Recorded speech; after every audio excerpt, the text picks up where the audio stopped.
Welcome to the class. Now we are going to work about the examples related to axial turbine. Let us see the first example. This example states that a multi-stage turbine is to be designed with impulse stages. So it is said in this example that we are going to design an impulse turbine and it is to operate with an inlet pressure and temperature of 6 bar and 900 Kelvin with an outlet pressure of 1 bar. Isentropic efficiency of turbine is 85%. All the stages are to have nozzle outlet angle of 75 degree and equal outlet and inlet blade angles. Mean blade speed of 250 meter per second and equal inlet and outlet gas velocities are also said. Estimate maximum number of stages required. Assume Cp is 1.15 kg per kg and gamma as 1.33. So this is given thing for us, and with this given thing we are also said that this has to be solved for optimum blade speed condition, and we have to derive this condition. So let us derive first what is optimum blade speed condition. We know that the velocity triangles for the turbines are this way. This is inlet velocity triangle, this is outlet velocity triangle, and we are working with frictionless and same CA. So this is CA, this is C2, this is C3, this is V3, this is C3, this is V2.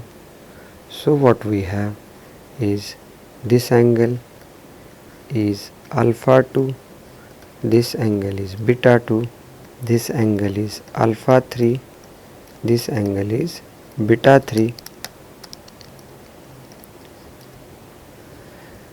Then we have this as u velocity and this we have as Cw1, and then this as Cw2, this is Ca3, basically this is Cw2 and this is Cw3, and then this is Ca2. So with this we have to define for optimum blade speed condition. For that we are going to define a new term which is blading efficiency. Blading efficiency of a turbine is defined as rotor blade work divided by entry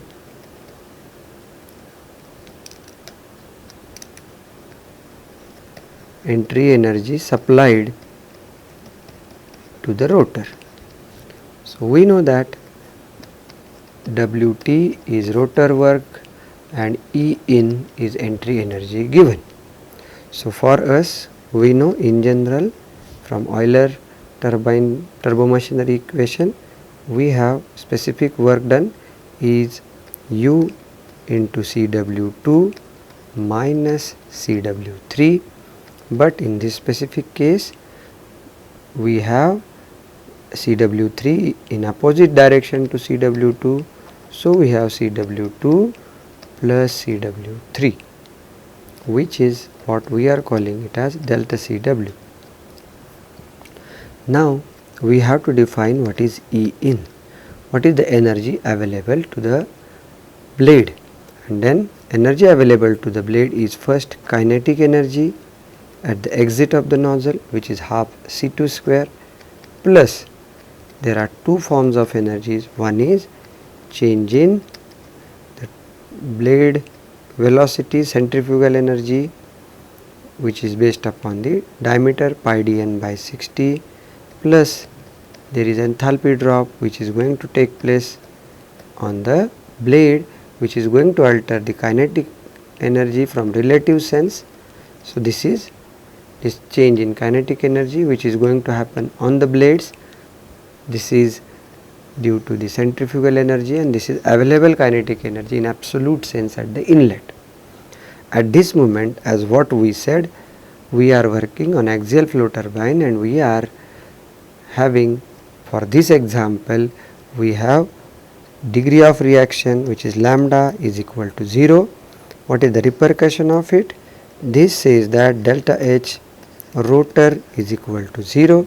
Since delta H rotor is equal to 0 and we are considering frictionless flow, there is no change in enthalpy in the inlet and outlet of the rotor, which is not going to alter. Therefore, the relative velocity at the inlet and at the outlet. Further, so this term is no more present.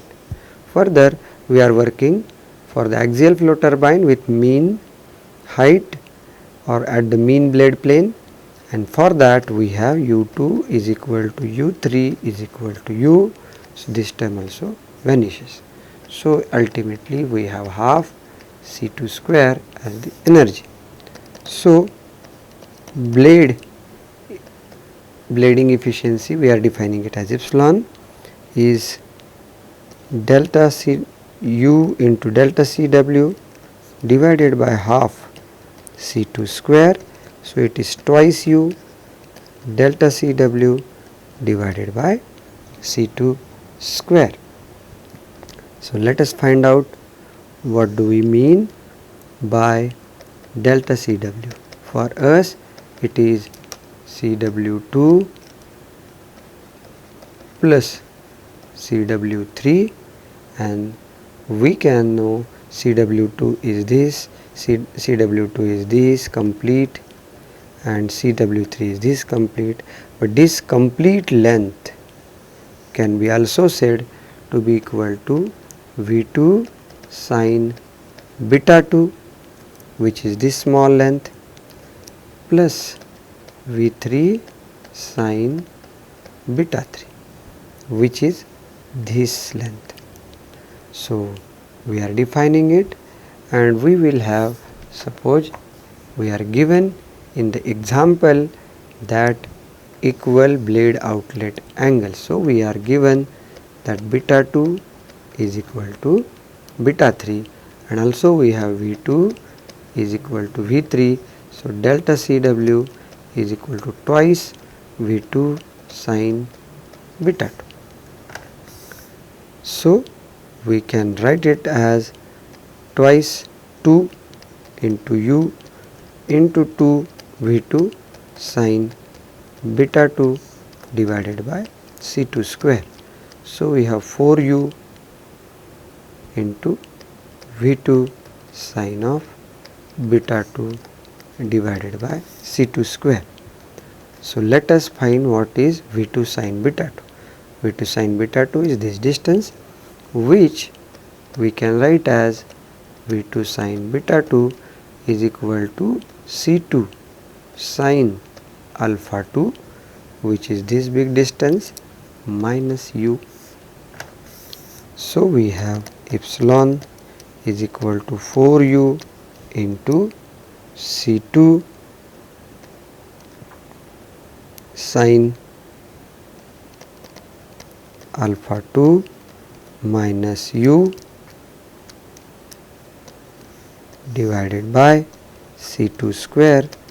So which gives this as 4 into U by C2 into sine alpha 2 minus 4 U square divided by C2 square. Then let us define U upon C2 as rho, which is blade speed ratio. So we have epsilon is equal to, we already had 4U by C2 sine of alpha 2 minus 4U square C2 square. This is what we had got the expression for epsilon, and hence we have epsilon is equal to 4 into rho into sin alpha 2 minus 4 rho square. Now we can see for given alpha 2 or nozzle angle, bleeding efficiency is just function of rho. So d epsilon by d rho, if we equate to 0, we can get the condition. For this we can also write rho sin alpha 2 minus rho square. This would help to cancel the 4. So we have this as d by d rho of 4 into rho sin alpha 2 minus rho square. So 0 will cancel. We can differentiate with rho. We have sin alpha 2 minus twice rho sin alpha 2 equal to 0. So we have rho is equal to half sin of alpha 2. So we have u upon C2 is equal to half sin of alpha 2. So this is the condition for bleeding efficiency to be maximum. We can find out maximum bleeding efficiency, which is epsilon is equal to 4 rho sin alpha 2 minus 4 rho square. So we have 4 into rho is sin alpha 2 divided by 2 into sin alpha 2 minus 4 into sin alpha 2 by 2 bracket square. So we have 2 sin square alpha 2 minus sin square alpha 2. So epsilon is equal to, we have sin square alpha 2. So this is the maximum bleeding efficiency which we are going to obtain for rho is equal to half sin alpha 2. Now what is going to happen with this? We have u upon C2 is equal to u upon C2, which is equal to rho, which is equal to sin alpha 2 by 2. So this gives us C2 sin alpha 2 is equal to twice u. If we see the velocity triangle, we can see C2 sin alpha 2 is this length from here till here. Within that, 1 u is already there. So we can write down this as u plus u. So second u over here is basically C2 sin alpha 2 is equal to u plus V2 sin beta 2. This is known to us. So we have V2 sin beta 2 is equal to u. But we know V2 is equal to V3 and sin beta 2 is equal to sin beta 3, that is also equal to u. So if that is equal to u, then we can know that that will only be equal to u if we have Ca equal to C3. So we can get from Ca3 is equal to C3. So flow is axial at outlet. For optimum condition, we get this constraint that flow has to be axial. Having said this, now we can start solving the example for this condition. So in the example we are told that lambda is equal to 0, T01 is equal to 900 Kelvin, P01 is equal to 6 bar, P03 is equal to 1 bar. Then we have turbine efficiency is 85%. We have given nozzle angle is 75 degree.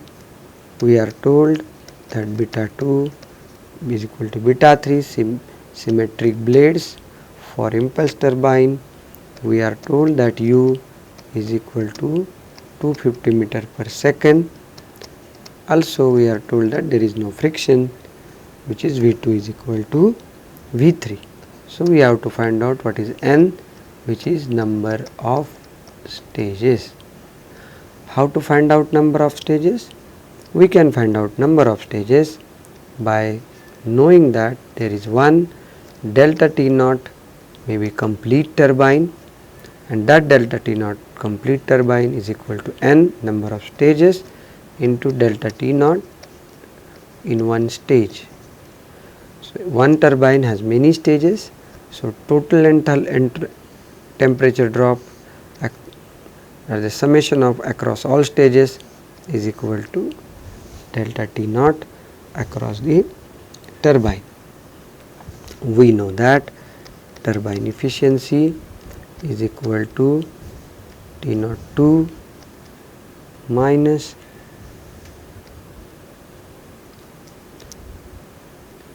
T naught 3 T naught 1 minus T naught 3 divided by T naught 1 minus T naught 3 dash. So we have from here as delta T naught turbine, which is in the numerator, is equal to turbine efficiency into T naught 1 minus T naught 3 dash.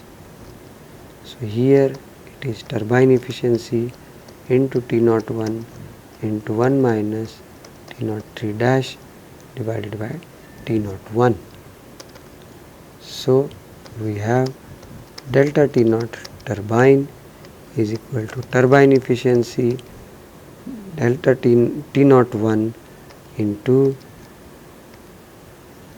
1 minus P naught 3 divided by P naught 1 bracket raised to gamma minus 1 upon gamma. Knowing this, we can find out total temperature change across the turbine. So this is 0.85 into 900 into 1 minus 1 upon 6 bracket raised to 0.33 divided by 1.33, and this gives us 274.56 Kelvin. Now our objective is to find out stage temperature drop. So stage temperature drop we can find out by two ways. Let us first consider a way which is A. Here we will directly use the optimum condition. Using optimum condition, we are told that U upon C2 is equal to sin alpha 2 by 2. So we can say that C2 is equal to twice U divided by sin alpha 2. So we know now U, which is 250 divided by sine of 75 degree, and this gives us C2 is equal to 517.6 meter per second. Knowing this C2, we can proceed with the optimum condition that C3 is equal to CA3, which is again equal to CA2, but we know from velocity triangle CA2 is C2 cos of alpha 2. So we can say C3 is equal to C2 cos alpha 2. So C3, we know C2, and C2 is 517.6 into cos of 75, and this gives us C3 as 133.96 meter per second. So we can find out enthalpy drop in the nozzle, since we know that C3 is around is equal to C1, where C3 is exit velocity of rotor and C1 is entry velocity to the nozzle. So both velocities are around same, so we can know the enthalpy drop delta H, which is rotor for the impulse case. Specifically it is mainly due to change in kinetic energy, so it is C2 square minus C1 square, and then that is what the enthalpy drop in the nozzle, and then there is no enthalpy drop in the rotor. So we have C2, we know now C1, so we can get enthalpy drop as 124,981.6 joule per kg. So we can write delta T rotor as 1/2 Cp into C2 square minus C1 square, and this gives us enthalpy drop temperature drop as 108.67 Kelvin. So we have stage temperature change, we have turbine temperature change, so N is equal to stage and this is equal to stage, and this gives us 274.56 divided by 108.67, this gives us 2.52. So it is actually saying that we need 3 stages. Now same thing we can find out by a method which is B suppose, and in this method we can now use the concept for the velocity triangle, where we know tan of beta 2, which is basically Ca into tan of Ca into tan beta 2 is equal to U. We know this from the inlet velocity triangle, so we have tan of beta 2 is equal to U upon Ca. So we know U, which is 250, we know Ca, and that Ca is 133.96. So this gives us tan beta 2 as 1.8662. So gives us beta 2 is equal to 61.81, which is also equal to beta 3. Here we can use the formula total temperature change across a stage is equal to U Ca divided by Cp into tan of beta 2 plus tan of beta 3. So delta T naught stage U is known to us, which is 250, Ca is known to us, which is 133.96 divided by Cp, and Cp is 1147 into tan of beta 2 plus tan of beta 3. So it is 2 into tan of beta 2. So delta T naught stage is equal to 250 into 133.96 divided by 1147 into 2, tan beta 2 is 1.8662, and this gives us delta T naught stage is around same, which is 108.97. So we can find out number of stages, and number of stages N is equal to delta T naught turbine divided by delta T naught stage. So we have 274.56 divided by 108.97, which is around 3 stages.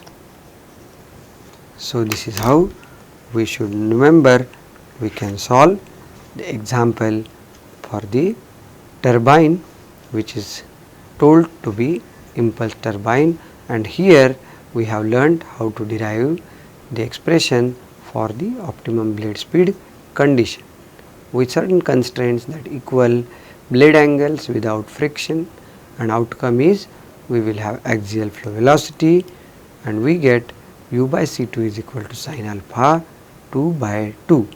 Knowing this, we can move ahead and solve the next example, which says that following particulars of a single stage turbine of free vortex type is given below.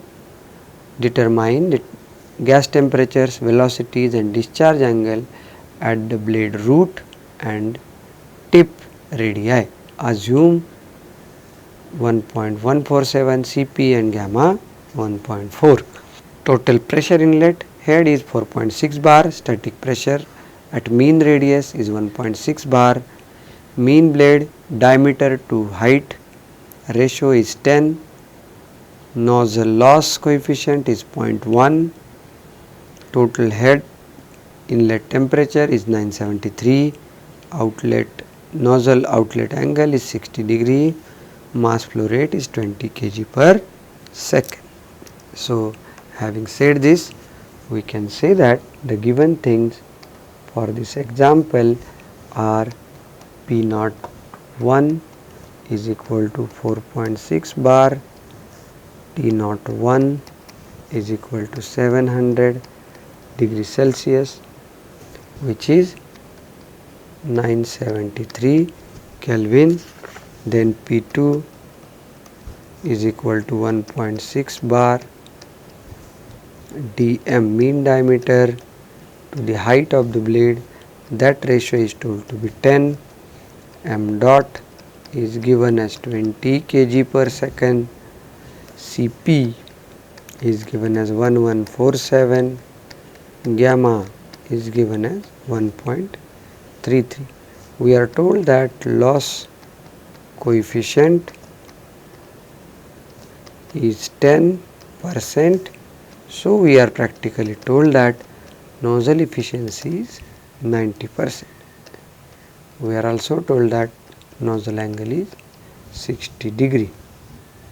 We are supposed to find out temperature and velocity and angles at different heights, where we are told that there is free vortex design. Having said this, we can go ahead and solve the example.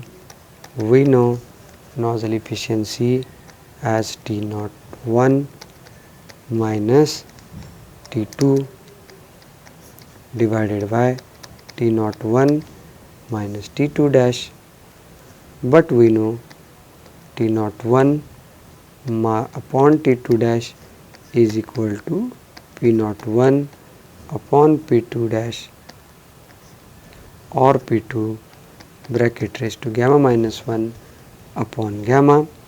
Here we are assuming isentropic process in the nozzle, where initial the flow had total condition, after expansion it entered with static condition P2 and T2, which is for isentropic case P2 dash and T2 dash, but P2 is equal to P2 dash. In reality, flow will attain same pressure but not the same temperature. So, we have T2 dash upon T naught 1 is equal to P2 dash upon P naught 1 bracket raised to gamma minus 1 upon gamma. So, we have T2 dash is equal to T naught 1 into P2 dash divided by P naught 1 bracket raised to gamma minus 1 upon gamma, and it is going to give us 973 into 4.6 divided by P2 dash is 1.6 divided by 4.6 bracket raised to 1.33 minus 1 divided by 1.33. So this gives us T2 dash, and this T2 dash is equal to 748.73 Kelvin. It was required over here since T01 and Nj are already given. So this is 0.9 and T01 is 973 minus T2 divided by 973 minus 748 divided by 0.73. So this gives us T2, and T2 comes to be 771.16 Kelvin. Having said this, we can write down the expression for total enthalpy at state 1 is equal to H2 plus C2 square by 2. This is from the energy equation. So we can find out C2, which is equal to 2 into square root of H01 minus H2. So this is equal to 2 into square root of Cp into T02 minus T02 minus T1. So having said this, we can calculate C2. So it is 2 into Cp. We are told that it is 1147. Sorry, this 2 is inside the square root.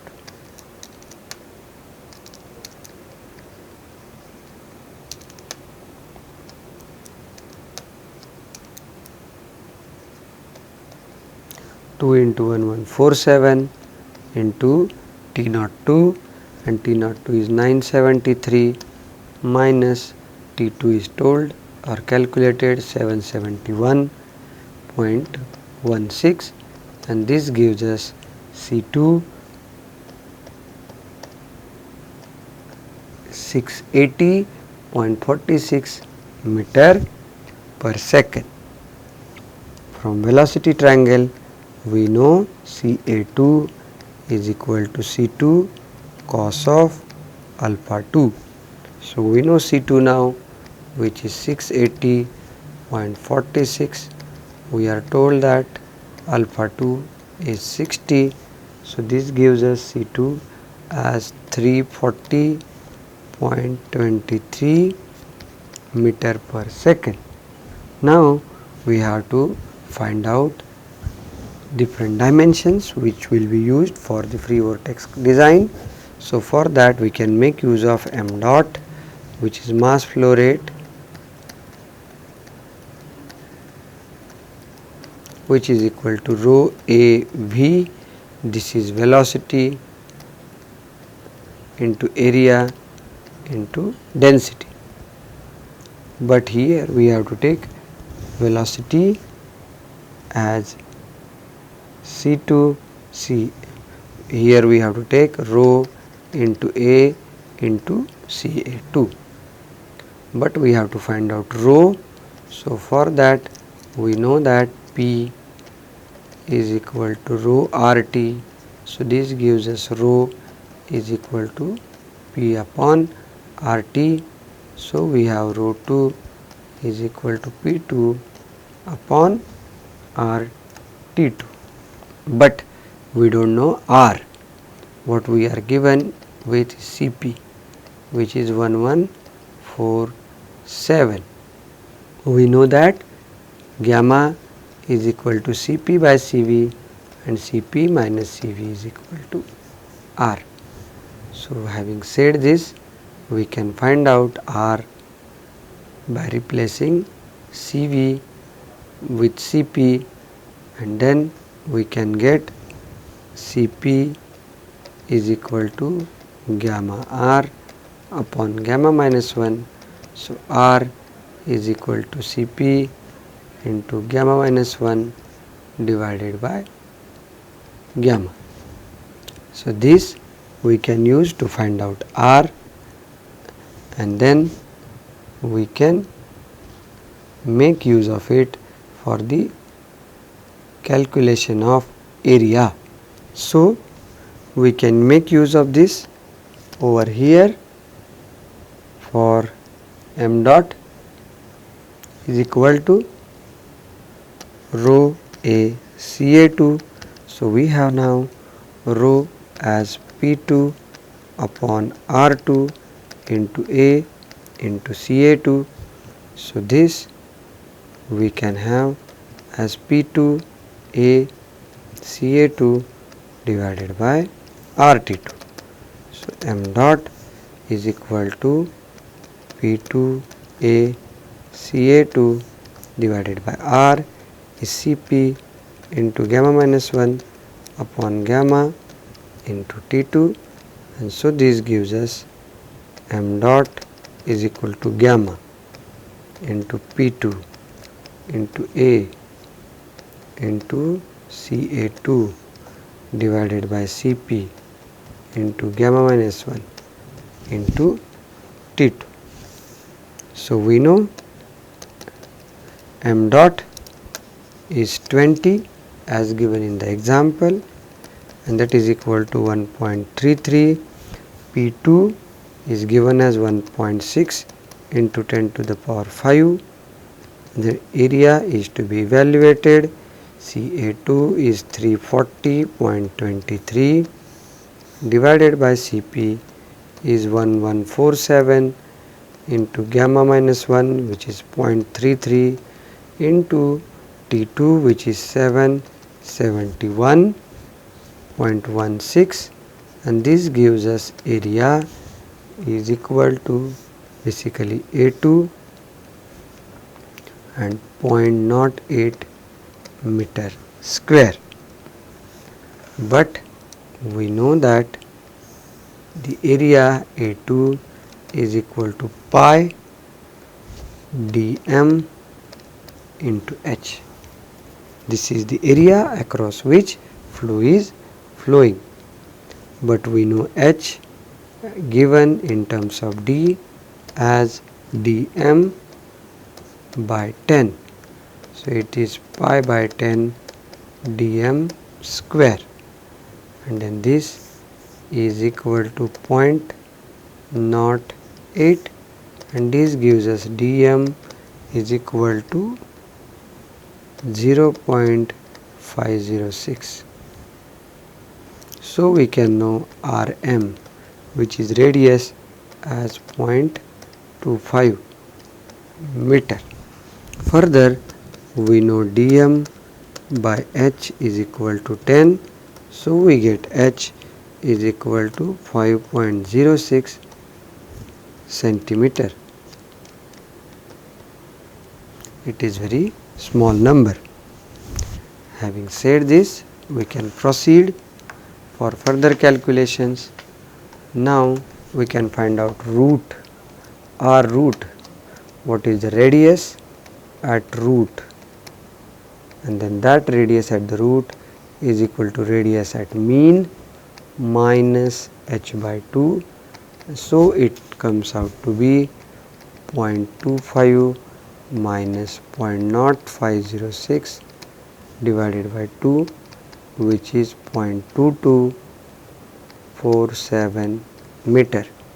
Similarly, radius at the tip is equal to r mean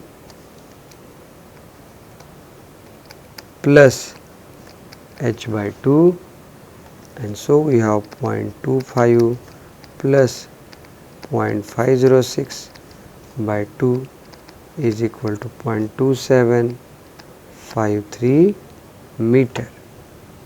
Now we know all radii, we can use the free vortex expression, which says that C2 into R corresponding to mean radius is equal to CW2 into R at tip, and is equal to CW2 into R at root. So we have basically, we can mention here, we can find out CW2 into R m for mean radius, so CW2 into R for mean radius, we can write down CW2 is 680.46 into sine of 60 into 0.25. We know that we are writing CW2 as C2 sin alpha 2. So CW2 into R for mean radius is coming to be 6147.32 units. So we know that CW2 at root is equal to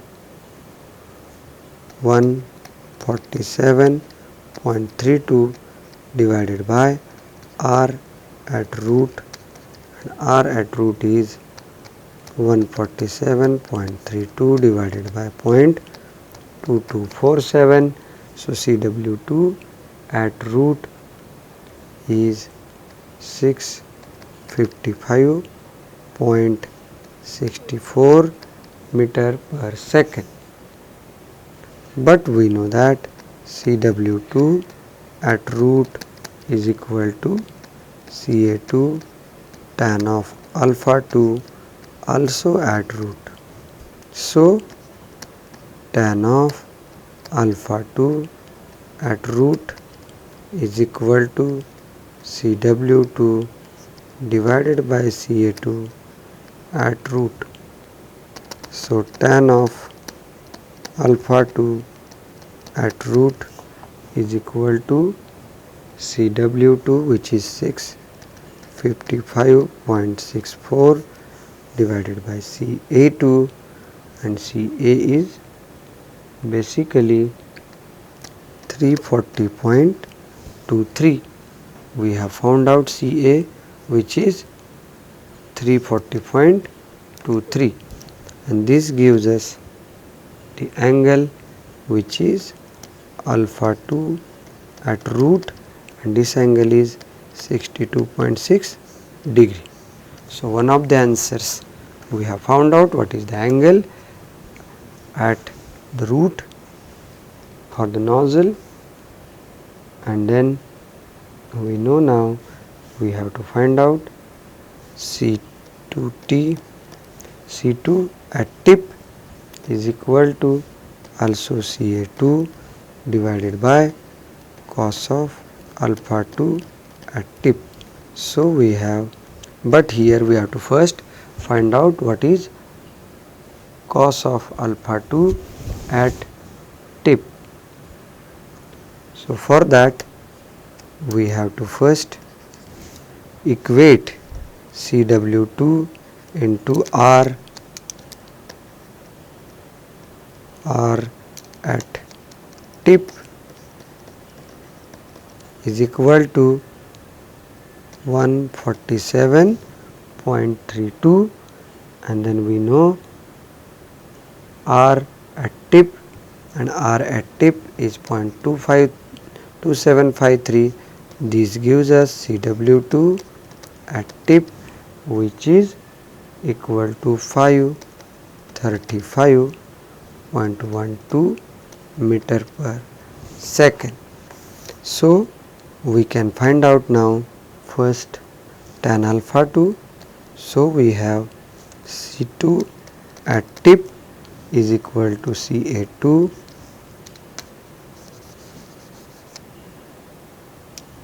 we know again that CW2 at tip is equal to Ca2 into tan of alpha 2 at tip. So we have tan of alpha 2 at tip is equal to CW2 at tip divided by Ca2, and so we have 535.12 divided by 340.23, and we get from here as alpha 2 at tip, and that is 57.55 degree. So now we can work out with the temperatures. So for that we have to find out absolute velocity. So absolute velocity at root is equal to CA2 divided by cos of alpha 2 at root. So this gives us velocity as 739.3 meter per second. Similarly, C2 at tip is equal to CA2 divided by cos alpha 2 at tip, and this gives us C2 at tip as 634 meter per second. Having said this, we can find out temperature T2 at tip, which is equal to T02 minus C2 at tip square divided by 2 Cp. We know T01 is equal to T02, which is 973, minus C2 at tip as 634 square divided by 2 into 1147. So we get temperature at tip as 792.76 Kelvin. Similarly, T2 at root is equal to T02 minus C2 square at root divided by 2 Cp. So which is 973 minus 739.3 square divided by 2 into 1147. So T2 at root is equal to 734.7 Kelvin.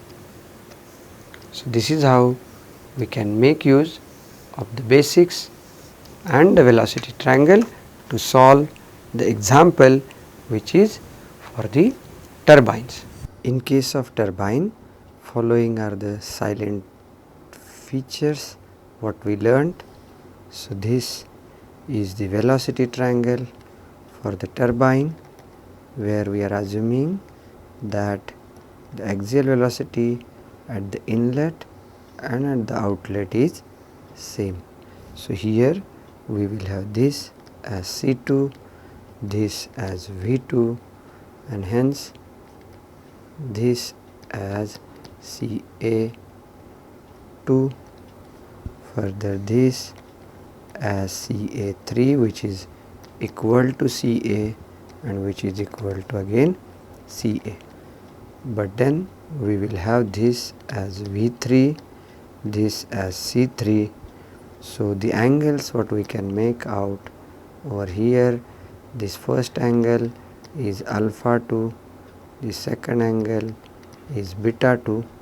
Over here this angle is beta 3 and this internal angle is alpha 3. So this is what. Further we have this as U, and then this would be our CW1, then this would be CW2.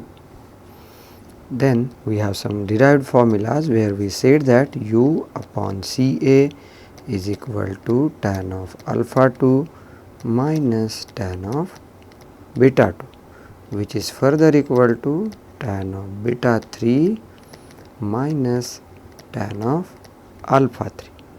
So we could also write U upon CA is equal to tan of alpha 2 plus tan of alpha 3, which is equal to tan of beta 2 plus tan of beta 3. We know that turbine work is m dot U into delta CW, so which is equal to m dot U into CW1 plus CW2. So we can write it as m dot u. Cw1 is Ca 2 cos of alpha 2 plus Ca3 into cos of alpha 3. So Wt is equal to m dot u into cos of alpha 2 plus cos of alpha 3 into Ca. We also know from thermodynamics that work done is equal to m dot into Cp into delta T naught, which is m dot into Cp into T naught 1 minus T naught 3. Further, delta T naught change in temperature for one stage is equal to UCA upon Cp into tan of beta 2 plus tan of beta 3. There is one more formula which includes pressure ratio. So we have delta T naught stage is equal to turbine efficiency into 1 minus 1 upon P naught 1 divided by P naught 3 bracket raised to gamma minus 1 upon gamma bracket complete into T naught 1. We know blade loading psi is equal to Cp delta T naught stage divided by half u square, and so it is twice Ca upon u into tan of beta 2 plus tan of beta 3. We know degree of reaction lambda is equal to Ca upon twice u into tan of beta 3 minus tan of beta 2. We have also defined phi as flow coefficient, which is Ca upon u. So these are the relations and the diagrams which are required to solve the examples related to axial turbine.